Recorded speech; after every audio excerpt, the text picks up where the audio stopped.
croire et recevoir Jésus-Christ et continue à le croire.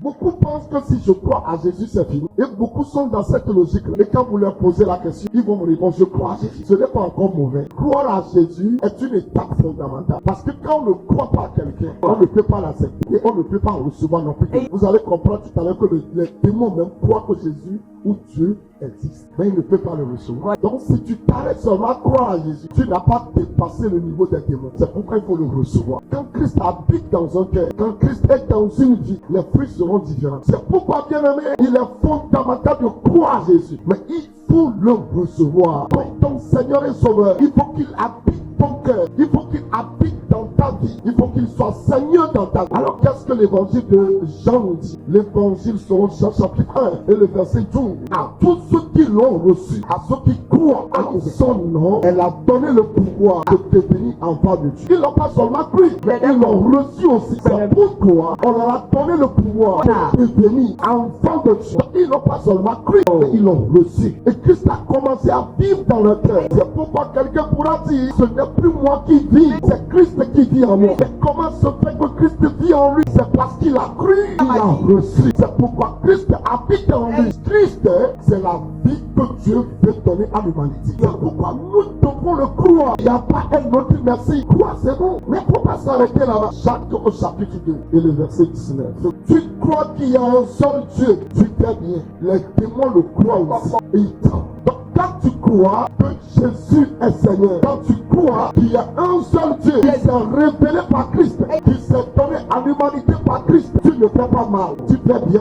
Mais les démons aussi le croient. Ils tremblent. Donc quand tu t'arrêtes seulement à croire à Jésus, c'est que tu dois dépasser ça pour le recevoir dans ta vie. Christ doit t'habiter. Il a dit, je suis le chemin, je suis la vie, je suis la vérité. Il est la lumière aussi. Et vous connectez la vérité vous affranchit. Cette vérité-là est une lumière. Lorsque tu lui donnes place de t'habiter, c'est que ta vie est éclairée. Tu ne peux pas recevoir Christ dans ta vie et que ta vie soit encore en désordre, et que ta vie soit encore dans les ténèbres. Ce n'est pas possible. Le diable, il sait qui est Jésus. Il croit qu'il est Dieu, mais il ne le reçoit pas. Lui n'a plus cette possibilité. Les démons n'ont plus cette possibilité parce qu'ils sont déjà jugés. Mais nous les hommes, nous avons la possibilité de venir au salut. Nous avons la possibilité de naître de nouveau. Nous avons la possibilité de croire en Dieu, de le recevoir, et de recevoir sa vie, de recevoir sa plénitude, sa connaissance. Si Christ habite en toi, la différence se fera voir. Romains au chapitre 1, versets 16 et 17. Car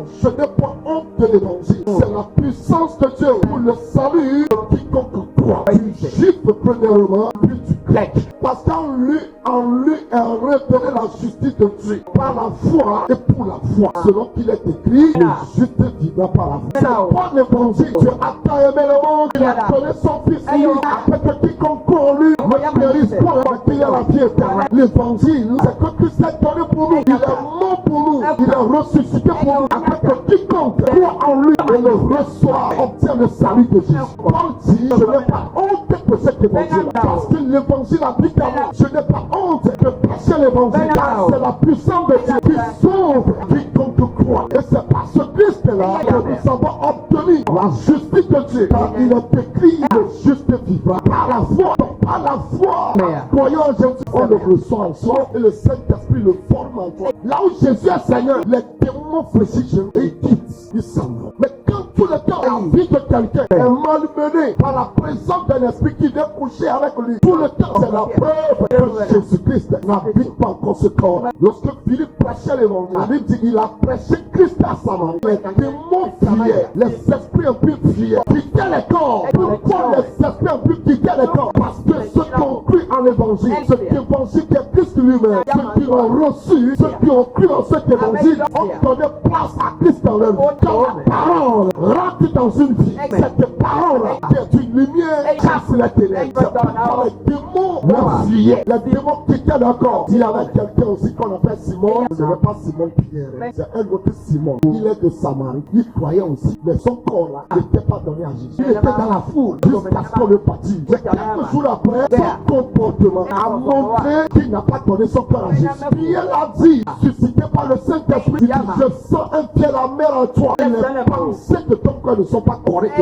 Normalement, celui qui a donné son cœur à Jésus, on ne peut pas lui dire ça. Si vraiment le cœur de Simon, de Samarie, appartenait à Jésus, Pierre n'allait jamais lui dire ça. Parce que c'est suscité par le Saint-Esprit que Pierre a pu localiser ce homme-là. Mais quand il a vu la puissance de Dieu, quand il a vu l'autorité de Dieu, comment Christ agissait avec puissance dans la vie de ceux qui l'ont cru, ceux qui l'ont reçu. Simon de Samarie aussi a cru, mais il n'a pas reçu. Bien aimé, il donnait encore dans son cœur. Des gens ont des idoles dans le cœur parce qu'ils n'ont jamais donné leur cœur à Jésus. Ils n'ont jamais donné leur cœur à Dieu. Mais ils croient quand même. Mais ils n'ont pas donné leur cœur à Dieu. Ézéchiel chapitre 14. Lisons partie du premier verset. Quelques-uns des anciens d'Israël vinrent auprès de moi et s'assit devant moi. Et la parole de l'Éternel me fut adressée en ces mots. Fils de l'homme, ces gens-là portent leur idole dans leur cœur et ils attachent leur regard sur ce qui les a fait tomber dans l'iniquité. Mais laisserai-je consulter par eux? C'est pourquoi par leur et dis-leur. Ainsi parle le Seigneur, l'Éternel, tout homme de la maison d'Israël qui porte ses idoles dans son cœur et qui attache le regard sur ce qui l'a fait tomber dans son iniquité. Il vient s'adresser au prophète. Moi l'Éternel, je lui répondrai, malgré la multitude de ces idoles, afin de saisir dans leur propre cœur ceux de la maison d'Israël qui se sont éloignés de moi avec toute leur idoles. On les appelle les anciens d'Israël, mais ils n'ont pas reçu le Seigneur dans leur cœur. Leur foi s'arrête à quoi seulement? Ils n'ont pas reçu. Leur cœur n'appartenait pas à Dieu. Ils étaient assis comme ça devant le prophète. Ils demandaient des choses. C'est Dieu va parler à l'homme de Dieu. Dieu va lui dire. Pourquoi leur répondre? Moi-même l'Éternel. Pourquoi leur répondre? Parce qu'ils portent encore leur idole dans leur cœur. Un cœur qui n'a pas reçu Christ, le fétiche dans la vie encore. La magie dans la vie encore. La sorcellerie dans la vie encore. C'est pourquoi quand vous étudiez la vie de certains chrétiens et qui sont encore influencés par la sorcellerie, sirène des eaux, en réalité, c'est qu'ils n'ont jamais donné leur cœur à Jésus. À partir du moment où ils écoutent le vrai évangile, l'évangile portant sur Christ, et qu'ils croient, qu'ils ouvrent leur cœur, Seigneur, je te donne mon cœur. À partir de cet instant, Jésus vient les allier. Et quand Jésus habite, les démons ne peuvent pas faire de même comme eux. Avec Jésus. Toi qui crois, qui reçois réellement Christ, que Jésus t'habite réellement, ce qu'on appelle femme spirituelle, mari spirituel, normalement, ça doit t'habiter. Les gens l'ont expérimenté. Ils ont dit, je n'ai plus moi qui vis. Avant, c'est lui qui vivait la complicité du diable. Mais maintenant, son moi-là est mort. Il est mort pour Christ. Après que Christ vive en lui. Si tu ne mets pas en Christ, Christ ne vit pas en toi. Tu dois mourir à Christ pour que Christ t'habite. Si tu n'es pas mort pour Christ, sa vie ne peut pas t'habiter. Si sa vie ne t'habite pas, tu ne peux pas faire la différence. La personne va venir dans le temple, quand tu vas faire des choses, la sorcellerie habite à toi. Ton cœur n'est pas Jésus. Jésus ne l'habite pas. Si Jésus vient, la lumière va l'habiter.